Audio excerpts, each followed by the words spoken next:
A nonprofit on a mission to make dreams come true for sick kids needs a little extra help themselves. That's right. As Fox 5's Richard Giacovas reports, getting enough donations to keep up with their work has been a struggle.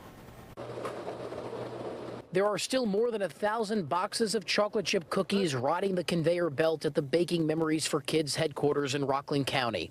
And for founder Frank Squeo, that sight just breaks his heart. By this time, you should be seeing nothing on this conveyor belt. You see, every holiday season for decades, Frank and his group of volunteers spend endless hours baking cookies to send sick and terminally ill children on an all-expenses-paid trip to Walt Disney World, SeaWorld, and Universal Studios.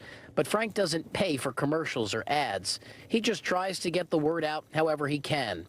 Frank's only guess this year is that some people may have giving fatigue. Everybody has a lot, and after a while, you're just exhausted from everything being bombarded on top of you, whether it's making donations or rounding up. Last year, Fox 5 was in Clarkstown to watch 2-year-old Lily and her family get the surprise of a lifetime. Lily was diagnosed with an inoperable brain tumor a few months before this giveaway.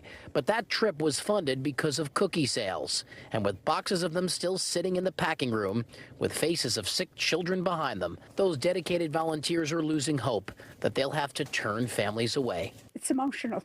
It's emotional not to see them sold. I have literally tried to think of ways to help him sell these because they're not getting sold at this point. So between now and Christmas Eve, Frank and his volunteers will be sending out whatever boxes they could possibly sell between now and then. But that's the cutoff. If they don't raise enough money by Christmas, they'll have to say no to families with sick and terminally ill children, and they won't be able to go on those trips in the new year. I'm holding this boy in my lap in front of the castle watching the fireworks. And he looks up at me and says, "Mr. Frank, thank you for sending my family on this trip."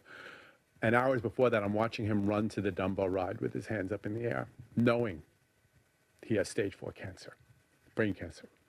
6 months later, I'm at his funeral. If you could help this holiday season, the website is bakingmemoriesforkids.org. In Valley Cottage, Richard Giacovas, Fox 5 News.